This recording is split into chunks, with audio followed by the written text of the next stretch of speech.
Happy New Year. For those of us in the Jewish tradition, we just celebrated Rosh Hashanah, the beginning of the new Jewish year. Now, I know we don't do religion in office hours, and we're not doing religion, but the Jewish New Year is a time for reflection on change, just like the regular New Year is. What do I want to do differently in my life in this coming year, different than last year? So today we're going to talk about how technology helps us do that or doesn't help us do that. What is technology's role in growth and change? That's for tonight on The Rundown.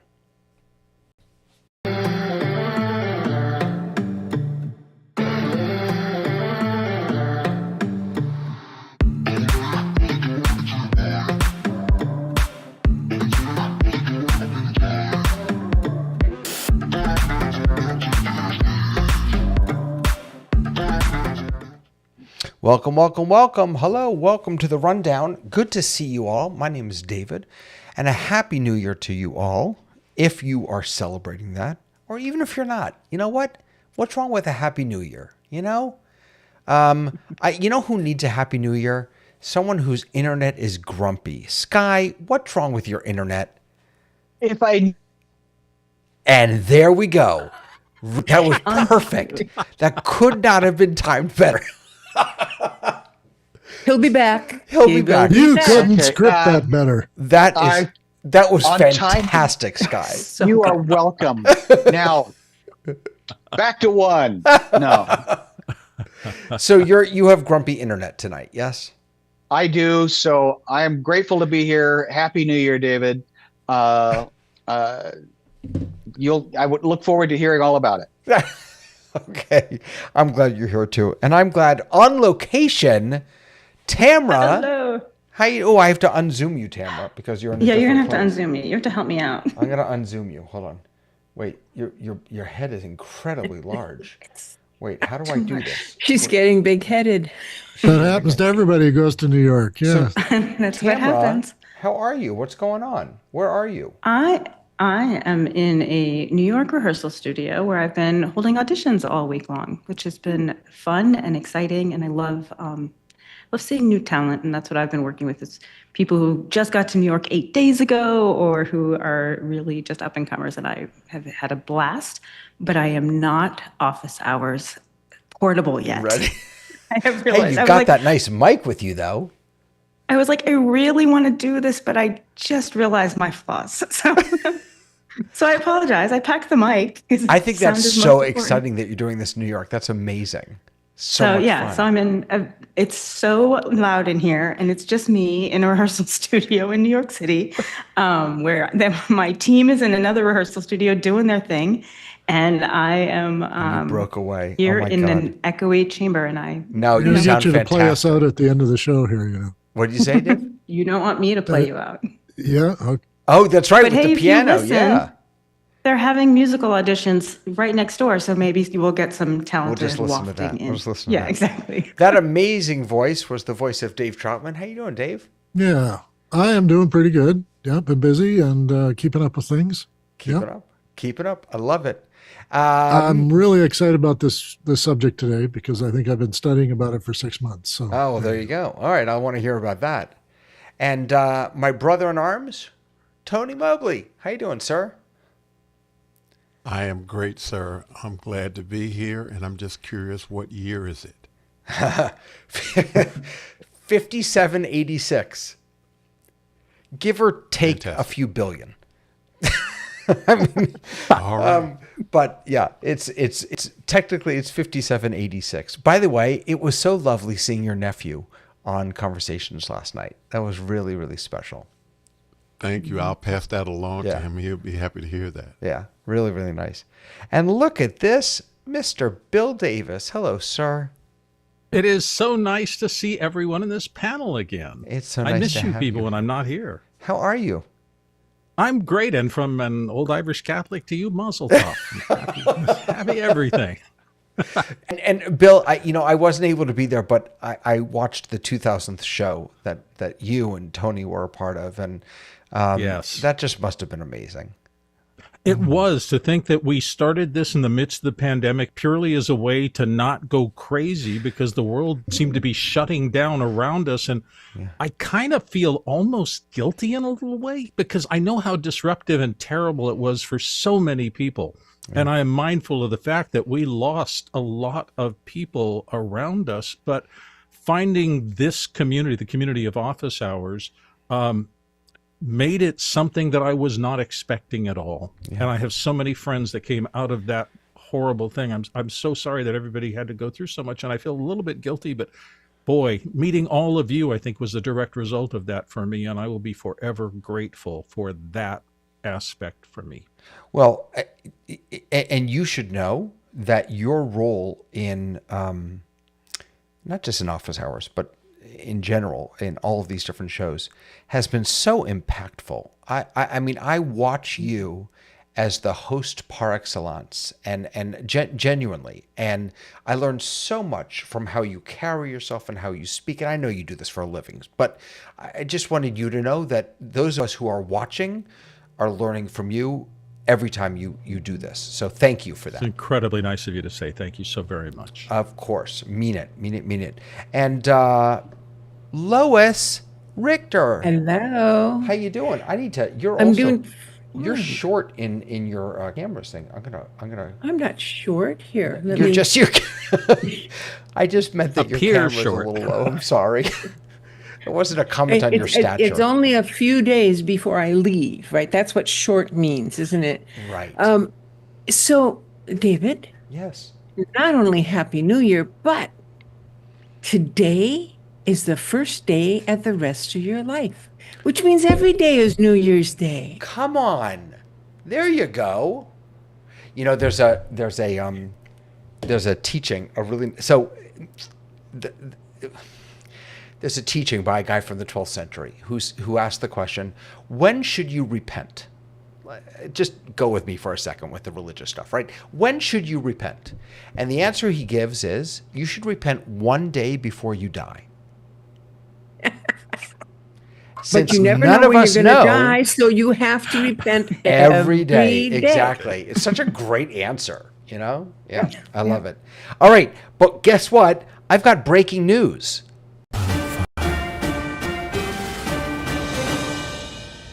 So the breaking news is, now I can't find it. The breaking news is, hold on, that President Trump just signed I don't know if it's an agreement or a whatever, to keep TikTok open. Yeah. Oh, now I can't find it. I actually had it open, and now I can't find it. But apparently he signed, or I don't know if he actually signed anything, but he approved the deal so that we could sell, so that whoever owns TikTok, ByteDance, I guess, could sell enough of it to American folks so that it will stay open. The Chinese, I think, own most of it. Yeah. Or And I Chinese-based believe they're still going to enterprise. own a bunch of it. But so I don't Does know. it That stay the same though? Because I thought I would have heard rumblings, and I know nothing, but I thought I've heard rumblings that they would just put walls so that what the U.S. sees is very specific, So and here. what other people see is something else. So what is the deal? So Tell me Trump more. signs order declaring TikTok sale ready and values it at $14 billion. So China's Xi has said to go ahead with the deal. So this was an executive order declaring that his plan to sell Chinese-owned TikTok's to U.S. operations to U.S. and global investors will address the national security requirements in the 2024 law. And there's a picture of him actually signing something. So that is a signature. So it's It's a The official. question for me Some is kind. what kind of controls are there going to be on the big concern was data scraping because Right. it was in so many young persons' homes and just general Americans' homes, and everybody was concerned about them now having access to a lot of private and personal information that It's okay for us to do it, but not the Right. Chinese. They're not allowed to do it. Trump's order So says why the don't we, algorithm will be retained. Excuse me. Trump's order says the algorithm will be retrained and monitored by the Yes. U.S. company's security partners, and operation of the algorithm will be under the control of the new joint venture. Now, who's Why at the don't top we of that revisit this enterprise? next week when we know what's actually happening? No, I know it was just breaking news, so I wanted to share. Yeah, it. because part of it was that the Chinese government gets to be a seat on the board of everything Right. that they have a controlling stake in. That's actually part of the plan. So that'll be interesting. Right. So 3 investors: Oracle, a private equity firm, Silver Lake, and it doesn't say the other one, will take a 50% stake in TikTok US. A group of existing shareholders in ByteDance will hold 30%. And it doesn't say anything else. Okay. The only thing consistent about those three parties is access to massive amounts of capital. Right. You know, Yeah. Larry Ellison and Oracle, that's a huge pot of money. And Silver Lake Partners, if I remember correctly, is a huge venture capital Yeah. enterprise. Yeah. So Interesting. All right. Well, it's breaking. I don't know much else about it, but I thought it was. We had talked quite a bit about TikTok when it Yeah, was all more happening, and information. so I thought it was important to mention. But so this first news piece, this is less of a news piece, and this is more of me complaining. I don't know if anyone knows this, but Amazon had. We an went event. straight to therapy, did we? Is that I what know happened? we did. Amazon had an Jumped event. ahead. Or it's having an event. Sorry. It's the 30th. Is it the 30th? I think it's the 30th. Amazon's having. Why is Amazon having an event? Like, what are they? What I just. I don't really. Other than Kindle. Other than the Kindle, I don't really understand why Amazon. Here's what I'm struggling with. We talked a little bit about this last week. I feel like. Apple has its lane. Its lane is gorgeous hardware. OpenAI has its lane. Its lane is, big data and AI. Zoom has its I feel like Amazon has its lane. It's selling me crap that I don't need, but it works. Why are they? I guess I don't understand why they're trying to continue to get into Fire TV and just dozens of other gadgets. So these are corporate events, though. They're not actually meant for real people. They're meant for the corporation and for the stakeholders, and to get people excited about what they're doing as a company and as an organization.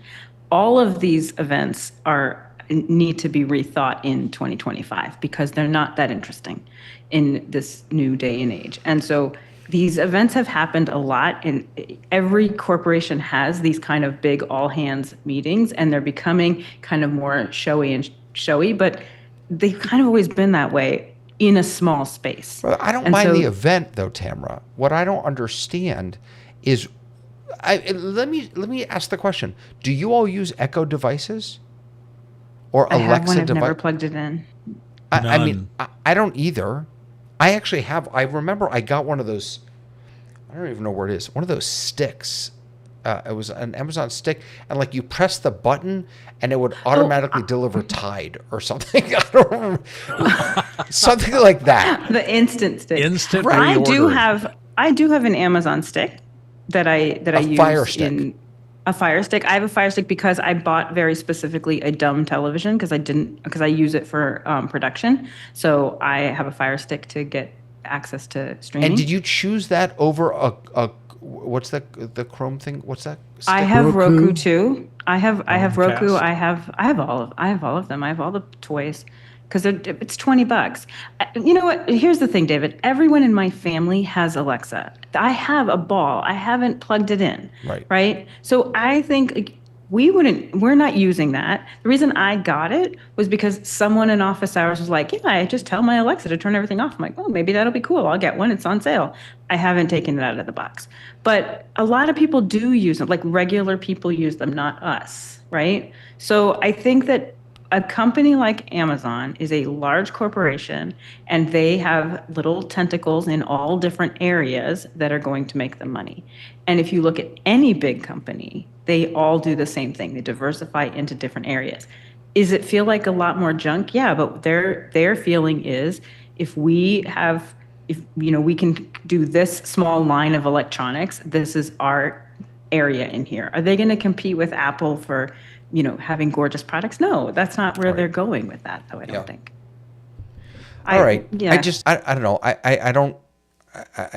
I feel like they have a solid lane. They're doing really well. I feel like sometimes companies, and Apple has done this. Apple Intelligence is actually probably a good example of this. That's not their lane. Don't claim it. Don't even try and drive in that lane. Just stay in Well, your that's lane. the thing, isn't it? It's hard to be a hardware company. It really is. You've got to have a service department, you've got to have returns and all the rest, and then you have to get people to believe that that's the next best thing. And Meta's even doing the same thing. They've been a platform forever, and now they're making products.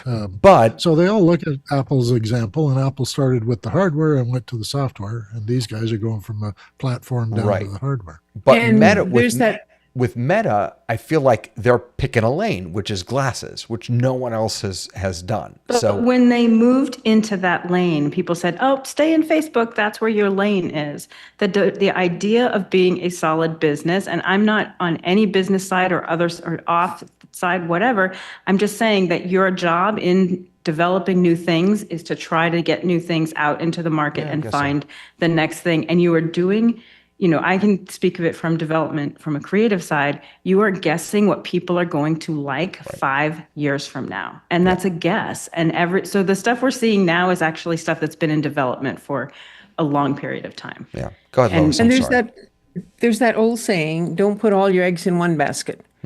And so if you are, let's say you're Meta and you've got Facebook and you look at Facebook and you go, and people aren't using that as much as they used to. I wonder if maybe there's something else coming up that's going to take over that business. So maybe we should have something to fall back on. Oh, I agree. I think you're So absolutely you right. don't become Blockbuster, right?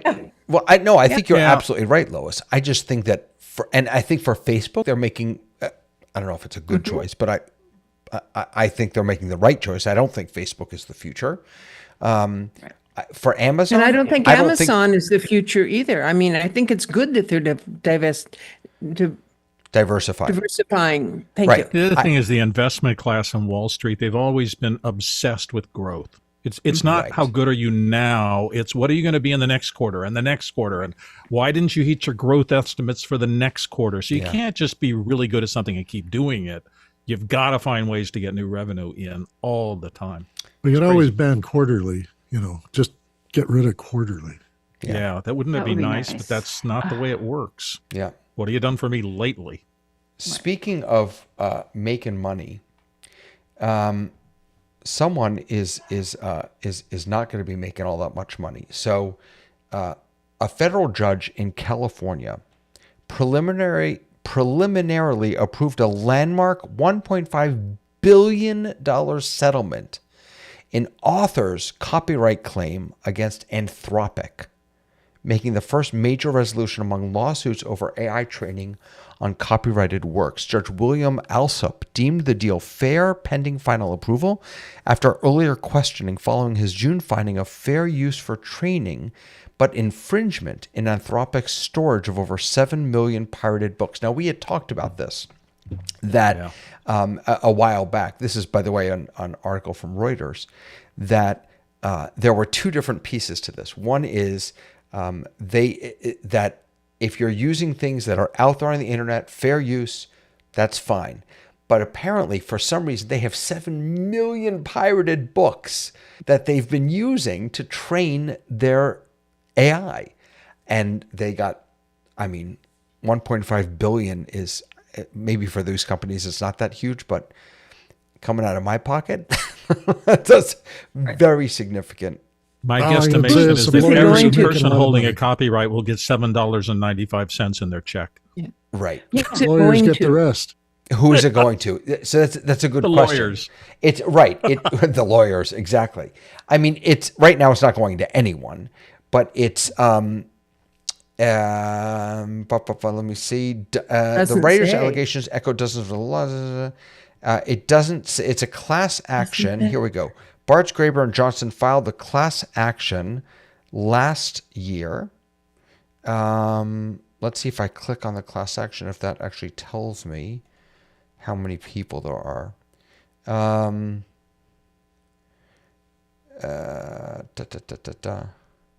So it doesn't say how many,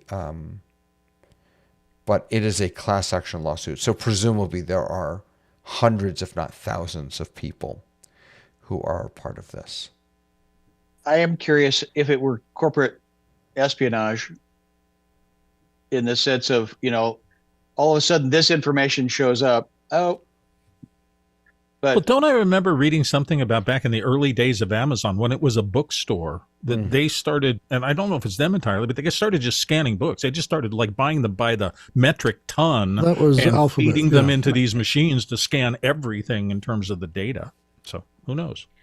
This does remind me of the early days of the internet. I worked for a company that was a major corporation, major magazine, and what they did is they started scanning in all the articles that they felt that they owned, and then found out that actually you have to redo this. And in research that I've done in silent films, I actually went into archives and found that they had to renegotiate film rights when it went from silent films to talking films.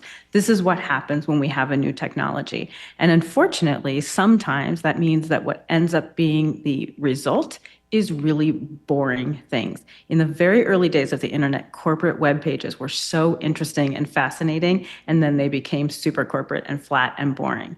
So I think that that's the downside, the possibility of it. And that said, obviously, I don't want anybody stealing other people's stuff, but I think that that this is a thing. This is what happens every single time we do this kind of new technology. Is we start using what we have and around us, and people who are like super excited about the new thing that their product does, aren't fleshing everything out through lawyers, and now everything will be fleshed through lawyers. Yeah. Lois, I'm go ahead. wondering if the problem or the thing that they did wrong was to store it on their own machines rather than leave it where it is and simply go out and train on the world. Can you tell? I couldn't tell from the article. Do you think it's because they copied it and stored it? Well, when you have that much data, the fact that the data is local to the machines doing the analysis of it is a big difference as opposed to accessing it. Even if it's milliseconds over billions and billions of sentences, that makes a big difference. So I'm sure that at some point... Is it worth $1 billion to do that? Wait, but Bill, Right.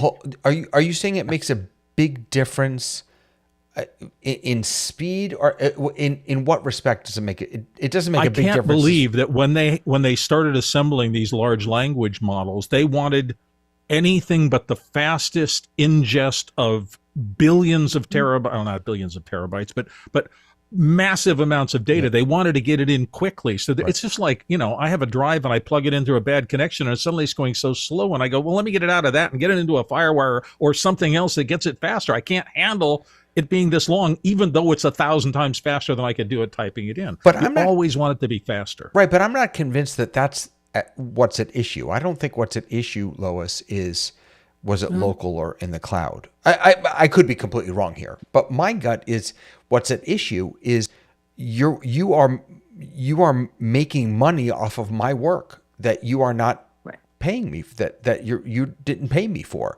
You took my work, you've put it into something that you've wrapped it now in something that you've created, and now you are benefiting from my work as an author. Well, that's depending upon how things actually work. When you're training an AI, I don't believe that the AI simply goes out and copies someone's work. I think they look at the logic or the characterization or that sort of thing, and then interpret it into something else. So I don't really think it's that the AI is the copyright problem. I think the copyright problem was you took it and you put it on your machine.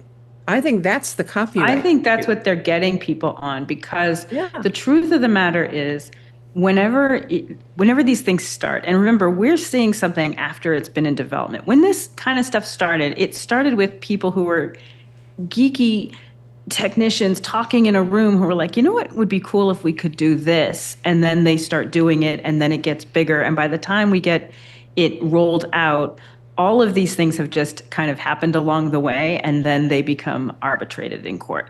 And so that's kind of the way that it goes. And the question is going to be balancing out. And I get both sides of the argument, because I have a lot of people who've looked up their work and they have seen it in the training database. So they're like, my book helped train this. My work helped train this. And writers are paid so little and artists are paid so little to begin with, that they're taking offense to that, and they should take offense to that. See, that's what I think is the issue, though.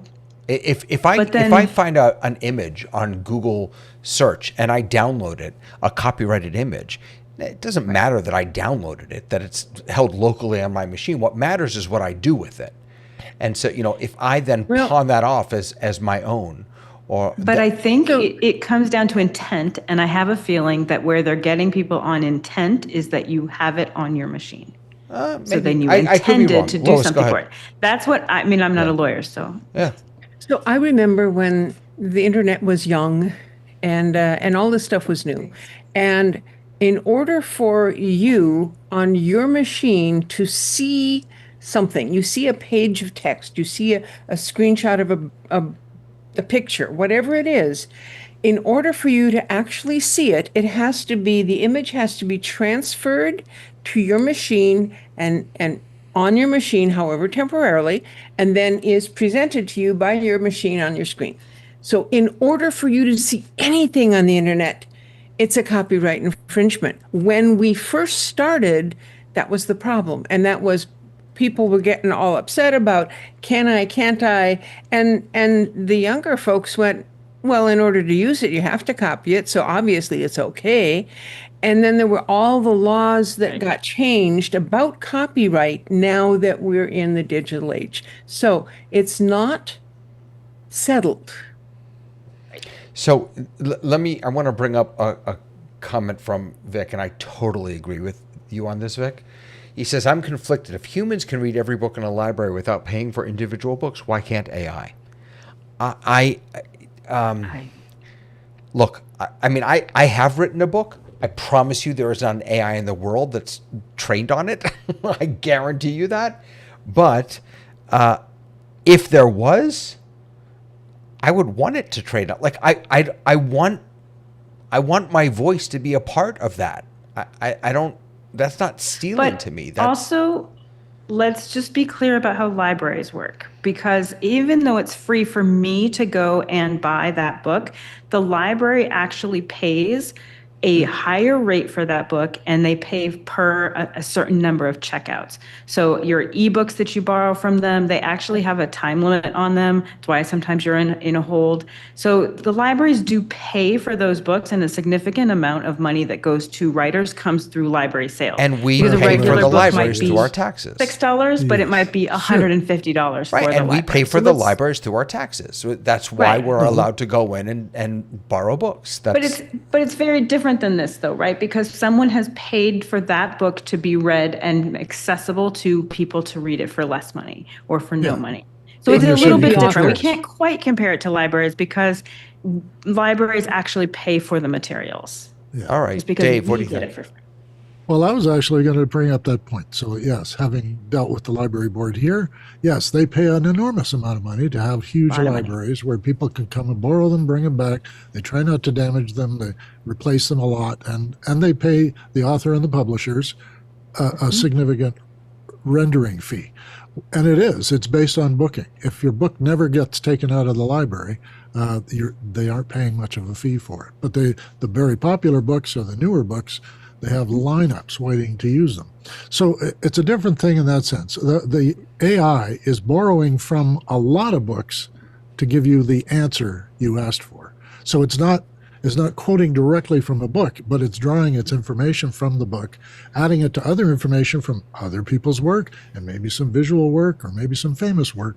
And it's borrowing from Shakespeare, and then it's telling you something you wanted to hear. So I think it's more fragmented than we actually are able to comprehend, because I think of it as taking a book and shredding it and then using all those shredded pieces to piece together a sentence. And it's doing it at a massive speed and scale, and it's handling, 1 million people a minute to try and distribute this. That's where I get them. You can't distribute, like Lois has a lot of books behind her, and she's read them, and so she can speak from them and quote them. And that's not illegal. But it's illegal for her to try and sell that book to me.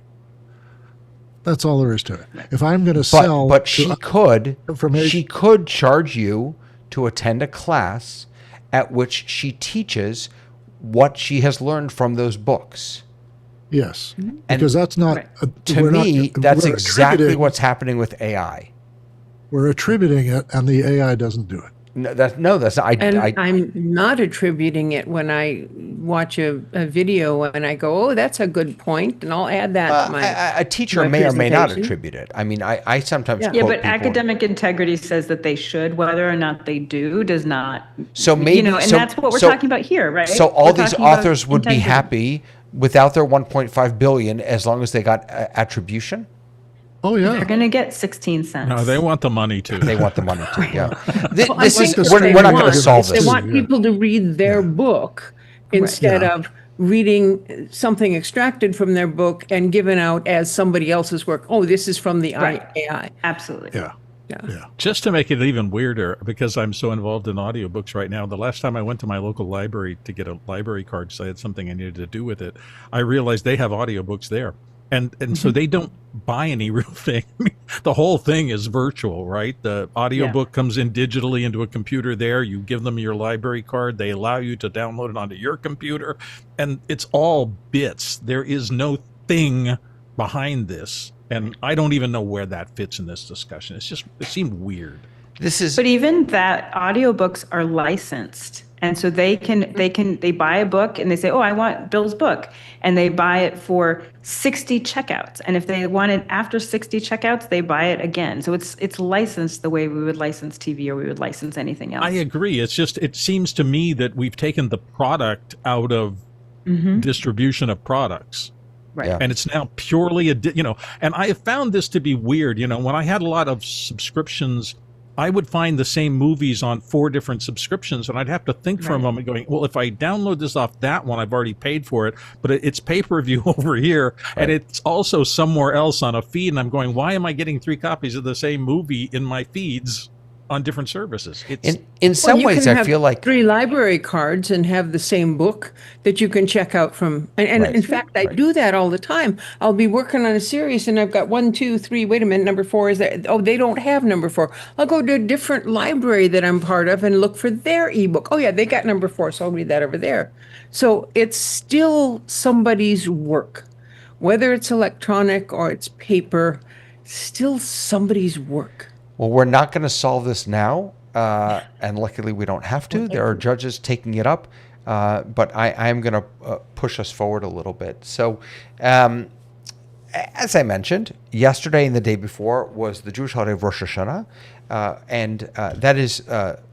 I'm not going to get into the whole story, but it's essentially it's the Jewish New Year, and what makes the Jewish New Year unique. Maybe it isn't actually. Maybe other New Years share this, but No, it's not. I know it true for ours. Is that it begins a Jesuits have a period similar of tradition. reflection and retrospection. So we started on Tuesday, and it goes until next week. It's 10 days, called the 10 Days of Repentance. And the whole idea is David, last year you were kind of a yutz sometimes, like you blew it. So can you try a little harder? Can you do a little better? And so what I thought we would explore today is how the internet and how the digital age helps us reflect on our own growth and our own change.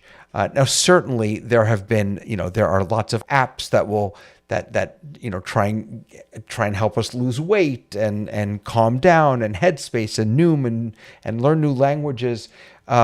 So let me just start with, do any of you have an app, have a digital tool that you have used that has said to you, or that you can say, you know what?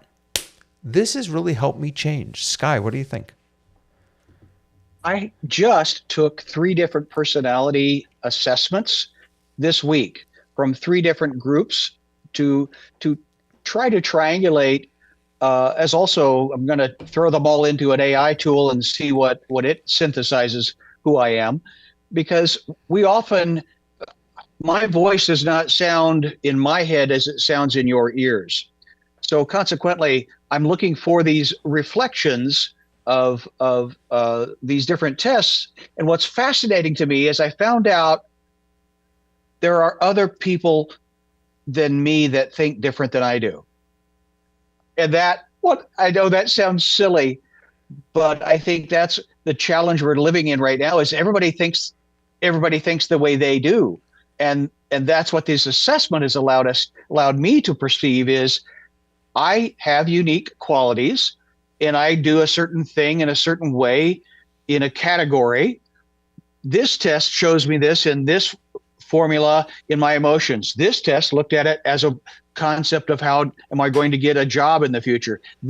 And so each of these different tests also gave me different reflective personality perspectives. So this is a recent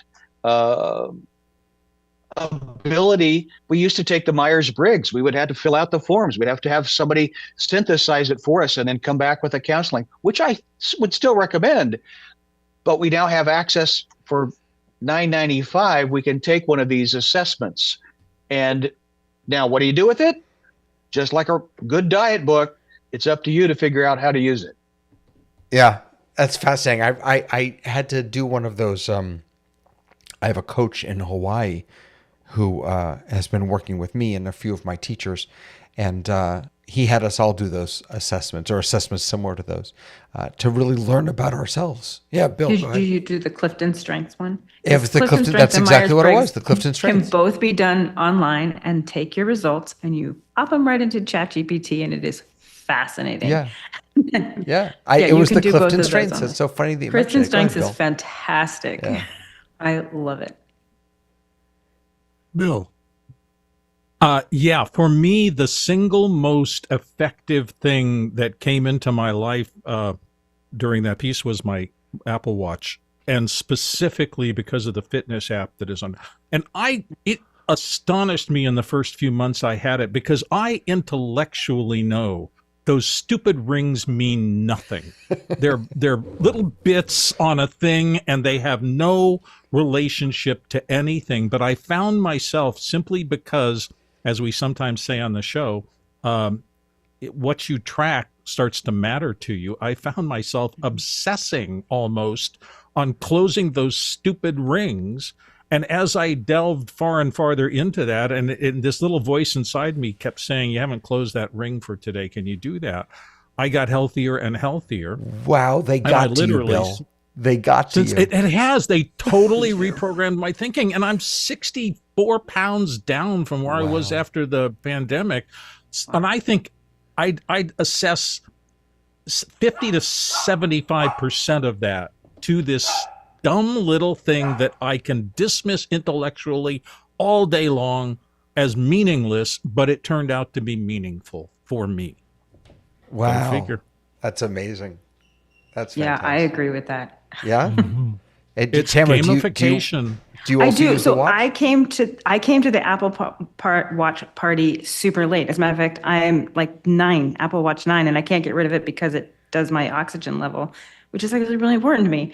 But I found that fitness app is probably, of all the apps I've ever tried, like that thing is so helpful, not just on the data for, tracking breathing, tracking step length. My step count yesterday was 17,342, by the way, according to my Apple Watch.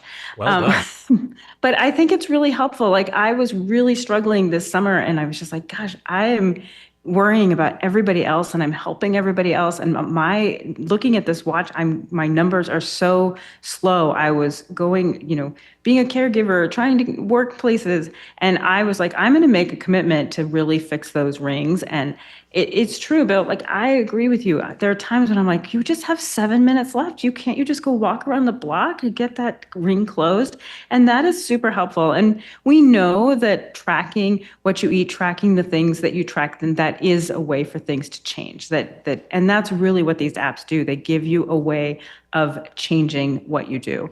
There is an app, and I can't remember the name, but it tracks how much water you drink by having a little plant that if you don't drink the water, the plant starts to die. Oh my God. I think it's called Water Me. And then when you have fed that plant, you get a new plant. And our whole office was tracking plants. And after a while, I was like, I can't do this anymore. I'm so stressed about a digital plant that I had to take it off my phone. It's like a Tamagotchi.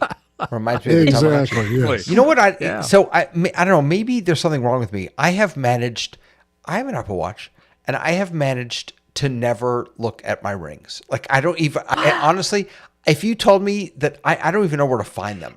What do you do on your watch? Nothing. Literally He looks at the nothing. time. In Yeah. fact, Just a watch? I had on it one of those watch faces with a whole bunch of complications because I really wanted it to be a productivity tool. I never use it. So I just, like 3 days ago, I changed it to show pictures of my wife. And and now I'm so happy, my wife and my kids. But That's a positive too. Oh, it's very positive. But I've just been able to ignore those rings altogether. Tony. That's the strength of the Apple Watch. I know. I don't. I'm weird. Well, Tony, do you something that has anything that has really affected you, helped you change and grow from the digital world that we live in? I do have something, but I really want to jump in on the Apple Watch thing. Jump away. I am guilty of being a ring watcher for a lot of different reasons. But the thing that I really want to share with each and every one of you, I encourage anyone who is able to get an Apple Watch, and this is the reason why. My wife went out of town, and my sons have moved out. They've been gone now almost 2 years, and it's just me and my wife. And she went out of town, and I'm sure many of you don't know this, but I am on a walker. I use a walker to get around, and I was being, I call myself being very proactive to make my wife happy. I was doing a lot of chores around the house. I was moving real fast. And I went to go out into the garage, and the walker didn't land properly. And I fell on my face, and I saw blood everywhere. Now, I was home alone. I was in the garage, on the floor, with a concrete floor with blood running everywhere. And my Apple Watch said, "We have detected you have fallen. We have detected you have fallen. We are going to call emergency services." And that's what it did. And an operator got on the line and said, "I'm going to stay with you until emergency services get to your house." And they did. Now, I was still laying on the floor because I couldn't get up. I tried to get up, but there was so much blood that I was slipping on the blood. So what I had to do was I found a stick, because they were going to have to break into the house because I was there by myself on the ground. So I got a stick and lifted the stick up to open the garage so that they could get it once I heard the fire engines and everything, EMS services and all of that. And I'm saying this because if you have a relative, you never know when something can happen. And I was already hooked, and I'm admitted Apple fanboy. But that particular issue, I think, was a lifesaver, because I could have just been there on the floor unconscious, with no help. And so that's what I wanted to share with each and every person that can hear me. If you have a loved one, a relative that's elderly or has health issues, if you can, I would encourage you. I'm sure there are other products that can do similar things, but this was an amazing thing for me. And I'm so happy that I had an Apple Watch to do that. Now, the thing that I think has sort of changed my life, Tony, and it's going to sound you could probably be really strange, is Zoom. Tony. Sorry to interrupt. Next year at the Apple event, when they run the videos of people saying how the Apple Watch saved their life, and that you should submit a video. Absolutely. I mean, you have a real life story of how the Apple Watch, maybe it didn't save your life, or maybe it did. It came to the rescue. You can take a snippet out of today's show. Yeah. And just send that over. Sorry. And Zoom. we are all super We'll submit thankful that for on your your Apple We Watch are all as well, super Tony. thankful. Absolutely. Sorry, you were saying, Tony, about Zoom. So I would say that the product that changed my life or has been most effective for me, I think, is Zoom, for a lot of reasons, but I'll try to be brief. One of the main reasons that it has been a life changer for me is that it has allowed me to help the house of worship that I work with. At the beginning of the pandemic, I was going through prostate cancer. Since that time, I've had other things that have happened, and surgeries and all kinds of things that have taken place. But what Zoom has been able to allow me to do is to participate in office hours, conversation with Tony Mobley, the rundown, Zoom test kitchen. I am able to still participate, be involved, feed my technology hunger, and also continue to be a participant in the actual preaching of the word. And I'm able to do all of those things because I'm able to participate in Zoom. So it doesn't matter that I'm sitting in this chair and I have to get sometimes in a wheelchair or sometimes use a walker or whatever I might have to use. I'm able to be able to engage in authentic relationships with people, even though, and I've been fortunate that a lot of them I have actually been able to meet in person. And so, but I think for me, it has to be Zoom because it is the thing that has allowed me to stay connected to people all over the world. Love it.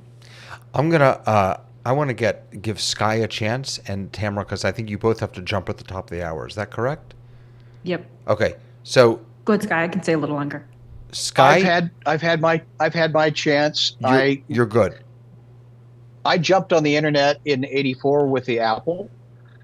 I've been an early adopter, so that the internet is the next evolution of communication. It's a tool. Like I continue to use the diet book as the example because it is a $10 billion. I don't know. It's lots and lots of money are made from diet books, but we are still the most obese society at this time. So, in the sense of, is it a magic bullet? I think corporations will always need to sell us something different or new. And now the concept is the subscription model. And yes, I'm going to a conference this weekend, and I'm probably going to buy into it, and I'm going to hope that it makes my life better. I mean, Sky, that's really for me. You just really hit the nail on the head because, and this I'm hearing And I'll say Lois. goodbye. I'm hearing Lois in my head because this is what she always does, and I so appreciate this. Is sort of calling out, saying this is not new. This is the same thing, right? The fact Faster. that It's it very- may be in it's an faster. app now or a subscription is no different than a self-help book or a lose weight book or some other, a lose weight group that I used to go to or pay for. It's the same idea. It's just digitized. And 5,000 years ago, or 5,000 how many years? Is Right, what's 5786, yeah. 5786, people still died. Right. And your point that we have all these new apps and technologies, and yet we're still the most obese that we've ever been, is striking. And I mean, I think it speaks to the fact that maybe we're not being as helped as we thought we were. Well, we are being helped, to make our wallet lighter. And that's marketing. That's the consumer world we live in. But when you first started this, you said you spent this last week talking about the schmutz that David Paskin was, and I thought that's what this hour was going to be about. So I misunderstood completely. But you said you were such a word that I didn't understand. That I was a yacht. Joking with you, Gesundheit. So I'm going to say I thought that's what this show was going to be about. My internet was no, I'm just teasing. If you'd like to talk about how I've screwed up over the past year, that's such a long show. 50 shows. I know. Next 50 shows. It just goes on and on. Tamara, it's something that has helped you grow and change. Well, I have to agree with Tony that Zoom has helped me grow and change. That there is no way. 5 years ago, when we said we were going onto Zoom, I was really going, I don't even know what Zoom is. Like, I was so adamant about it. And the fact that I teach Zoom classes and there's not a part of my day that doesn't involve Zoom. I did a 7-hour audition on Zoom today. Like where I was broadcasting my audition out to the folks in Los Angeles who were watching. So to me, it's absolutely like 100% a part of my day. I did want to, can I shift the conversation a little bit? Shift away. So one of the things when we were going through the document that you gave us that is amazing, it really occurred to me that we have really shifted this subscription model and this idea that everyone is an expert and they have something to sell. And I'm constantly like, do you want to lose 15 pounds? Yeah, I do want to lose 15 pounds. It doesn't even seem like an ad. And then I click on it and I go through their whole little test, take a test. And then you're like, pay $29.95 in order to get the results of this little test that you've taken. We have commoditized, that is now a viable case of work, and we've shifted what work really looks like. But we've also made this kind of self-help and self-change into a privilege that not everybody can afford. So I feel like there's something that to be talking about the fact that this new world where it's not new that we're constantly seeking change, right? We're constantly seeking a better life and a better, look better, be faster, all of those things. But these apps are this promissory that it's going to happen through that app at a cost. And that cost is something that you have to be privileged to be able to take part in. That's fascinating, and it brings me back to the library discussion, which is that before this, you didn't have to buy the book. You could go to your local library and borrow the book, and you can't now. But they are not providing us with, because a lot of these apps are tied to a larger service, so that the app is actually the carrot that gets you into this portal, larger service. Yeah. Right. So Noom sounds great, but it's expensive. Like you have to that's a lot of money to do Noom. Yeah. So that's where my that's heart struggle and right. Noom social justiceness of it is like, well, where's the free version of Noom for people who can't afford that? Or where's the library of apps, which we don't have yet? Noom brings in more than $400 million annually. Yeah. It's expensive. It's a tremendous amount of money. There continues to be an issue of access. And I think that is really what Tamara's talking about. You have to be in a position to pay for that subscription. You have to be able to have access to the internet. You have to be able to be able to afford once you have access to the particular app. And then when Sky mentioned the thing about us being obese in this country, that has to do with access as well, in terms of there are places that the food is just not what it ought to be. And then there are people who have to make choices about the quality of food that they eat. And for a lot of people, that's not something that we want to talk about, but that is, in fact, part of the issue. And it goes beyond just internet access. You can talk about medical care, financial planning, all of these things that people that are fortunate enough to be able to utilize is a great thing.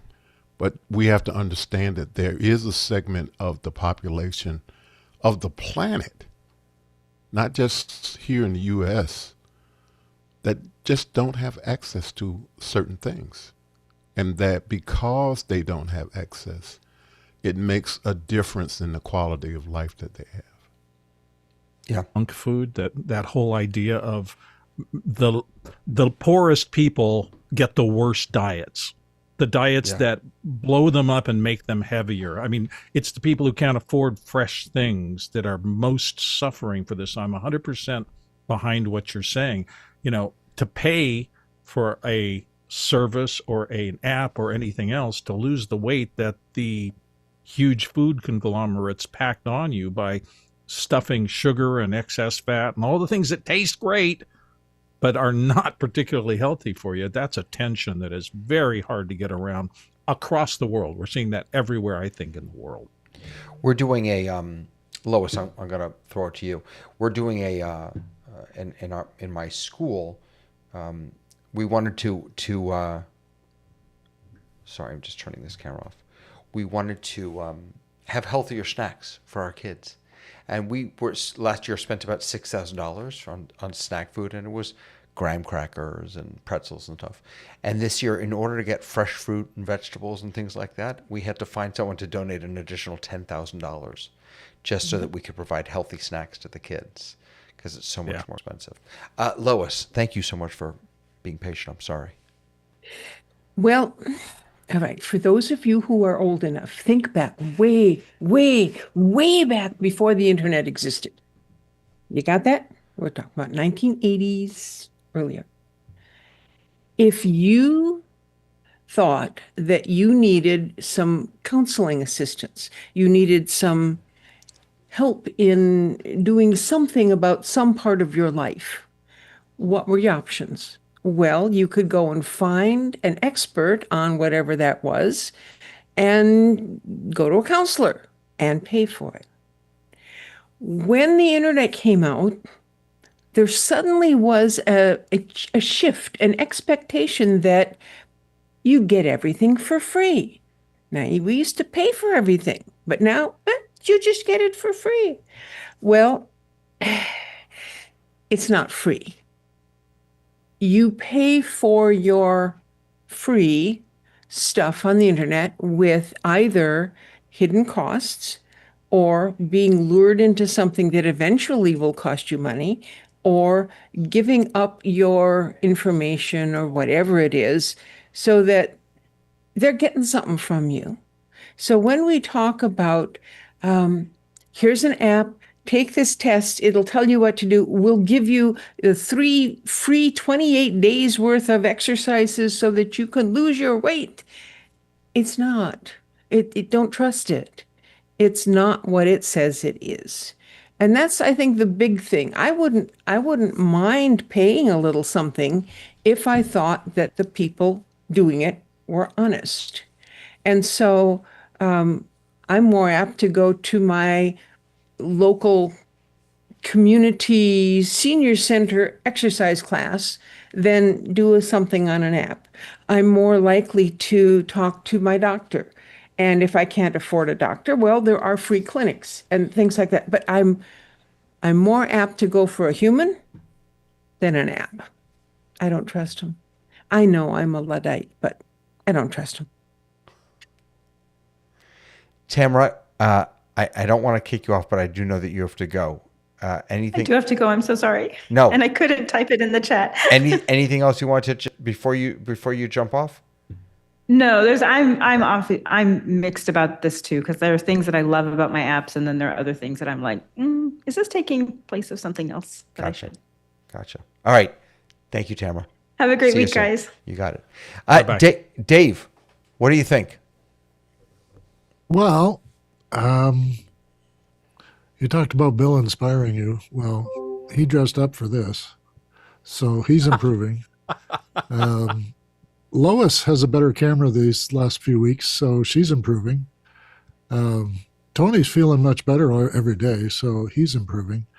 I years ago, I took a job that required me to sit down a long time. I quickly gained 40 pounds, and I used an app called Lose It, and it tracks what you eat. But it was educational in the sense that I had to go out and buy a weigh scale and start measuring my food. I started looking at my menus and deciding against something, not for what it costs or anything, but whether it was contributing. And I did. I got back to the weight I wanted. But I only subscribed for that year or two. I think I looked to whether, is it good enough to metric things or meaning things? And I really lean toward responsibility for meaning things. And I've spoken about this many times, but when you commodify the helping profession, we have what Lois says, is that they lure you, and this is not helping. So in the sense that there's that, I think, everybody's talked about Zoom being helpful and how they're ring. I don't wear a watch, actually. When I left my last contract job, my less big lucrative contract job, my watch fell off. And I took that as a sign that I was no longer on the clock. I could do it on my own speed. I could do it at my own place. I had my own gear. I didn't have to rent stuff anymore. So it became, a symbolic for me that my life was changing. And I've noticed this through my life at various times, even as a teenager and on the way up, that there would be periods of my life where a big change happens. And then I have to adapt. And if I don't adapt well, then like with Rosh Hashanah, you have to reflect. And if you're not reflecting, and our culture is undervaluing reflecting, doing nothing, staring out the window, thinking about your life. The attendance at church was an opportunity to reflect, not just on some story, but on where you are in your life and with other people who love you. So it really is a case of looking away from technology as a real solution. Technology has this immense power to make us believe things that aren't true. And we go after it thinking the rings are going to really help me. Well, I felt like I was looking at a a support group for addicts to the rings here, because everybody is saying, "Oh yeah, this is the greatest thing," and I never thought I would. Well, I'm sorry, but yeah, you can do that same thing by just writing it down. That sort of stuff. You don't know how many steps to take. Okay, you got a counter, take steps. I've noticed that too, and actually, it turned into a competition with my sister-in-law, where we were in France, in Paris. And we would go on these excursions, walk around the place and everything else. And when we got down to the evening dinner, she would pull out her phone and I'd pull out mine, and we compare whether my bar was higher than hers. So that's the wrong way to take it. It wasn't improving us. It was just giving us, data and curated information to be better than somebody else. So, having that be so public, Dave, and I mean, there's something to that. When you started this by kind of going around talking about how Bill has improved and how Tony's improved and how Lois has improved, what hit me is that we have all improved over the past 5 years in public view of one another. And I will tell you that part of the reason why I invested so much time in learning how to do this is because I wanted to be as cool as the people on office hours. I wanted absolutely to be, yes. and so that my son is in awe of Bill. He saw him on the eclipse, and he saw him fill time for minutes at a time there, and he was like, that guy, he's amazing, and I said, yeah, he is. And so the fact that technology allows us to do this so publicly, I think is that also though is sort of dangerous, because I have I've been making videos for well over a decade now, and there are things that I've said that I perhaps would not say anymore, but they are up there, and you can't take them back. Yeah, Lois, go ahead. Oh, we can't hear you, Lois. Well, that's because I try to push my button so I don't interrupt. I didn't really answer your question about what technology has affected me the most. And, Zoom, yeah, that's really, But before Zoom was the radio. And I've been doing radio shows for over 20 years. And the fact that I can sit down and talk to folks in my community, that's really been important. I'm not sure if that qualifies as your technology, and if it doesn't, well, I'll do a fallback of Zoom. But what I think it absolutely does. Yeah. What I want to talk about is the problem that we get into when we rely upon an app for some of these self-help things. As you know, I love to play little games on my phone, and I get all these little ads. So I see a lot of this stuff. I don't trust it, but I see it. And there are so many now where they're talking about improving yourself, getting a better job, looking better, all this other stuff. And the way you do it is they have this entire collection of self-help books, and they give you the summary for 15 minutes. You don't ever have to read the book. You just got a 15-minute summary every day of a book. It's like, come on, how are you going to learn if you don't actually understand what the book's talking about? So I think one of the problems with the self-help apps is that they're too superficial. Do you agree? Tony, Bill? I don't know. I've never used. For me, I'll tell you what the overarching thing that comes into my mind. The biggest difference that my watch and doing this stuff has made for me is the elimination of friction. Yeah. I had the desire to do something, right, but there were all these friction points. What's motivating me to do this again? Do I join a gym? Do I it's like there's all sorts of, I got to go pay, and they're going to bill me monthly and the rest of that. And more and more, I talk about this idea of, if you really want to drive behaviors, make it easy for people. I will never forget when Apple first came out with the iTunes Music Store. Remember the big switch from all those pirating things to, well, it's $1. I like this song. I'll just license it correctly for $1 because the friction is so low that why should I mess with torrenting other people's music and stealing it that way? It wasn't that people didn't want to, still get the music, but they just removed all the friction so you could do it. Can I play devil's advocate to Bill for just a moment? Yeah, Because please. I'm thinking back to, I've been in therapy my entire adult life. I'm a huge fan of therapy. But when I left Boston back in 2014, I'd been there for 25 years. I left all the therapists that I'd ever worked with behind. And I've never found someone in Florida that it has done for me what they were able to do.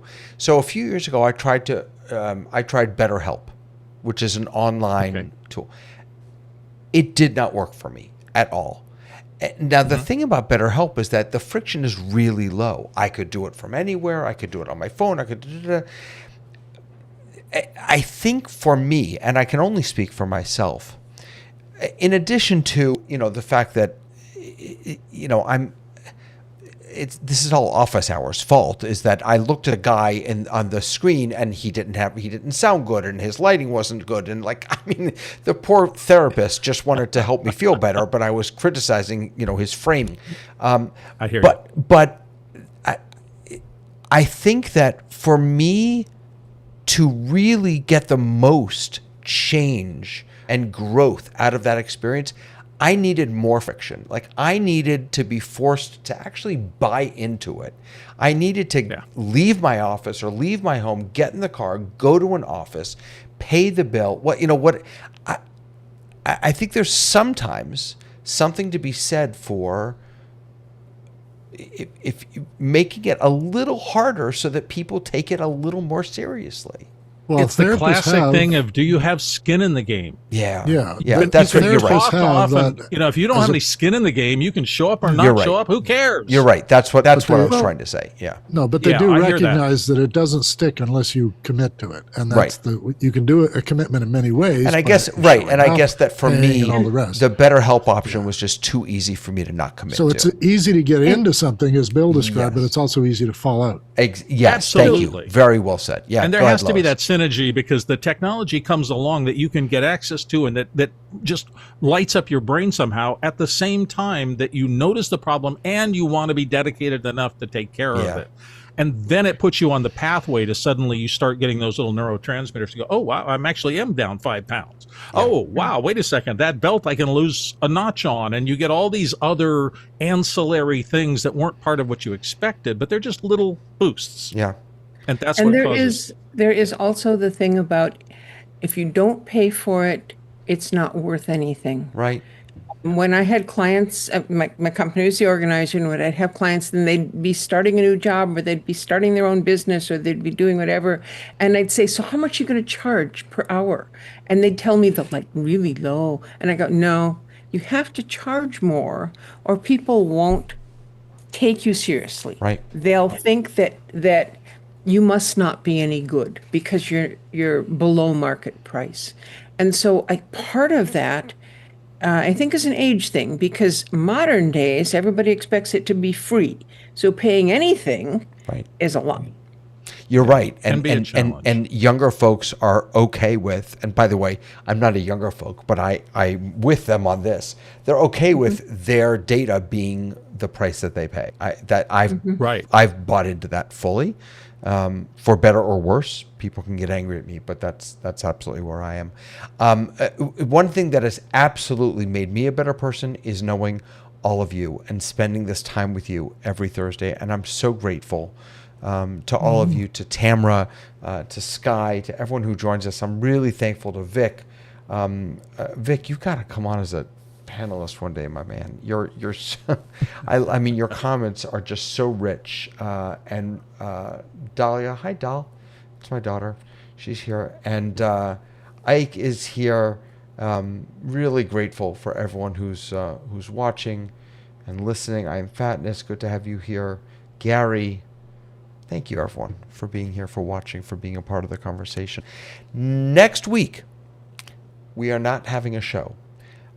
Because it is Yom Kippur. which is Rosh Hashanah is the Jewish New Year. Yom Kippur is like the big holy day. It's like Easter, Christmas combined, and so it ends Thursday night, and so I'm not going to be available. So I apologize. And as it turns out, I think that's actually our 50. That's meant to be our 50th show, but that's okay. It just gives us 2 weeks to prep for the real 50th show. So It'll next be the week, 49th show, yeah. yeah. So, on our is tonight 49? on our 50th show, are we going to talk about all 50 topics that we've?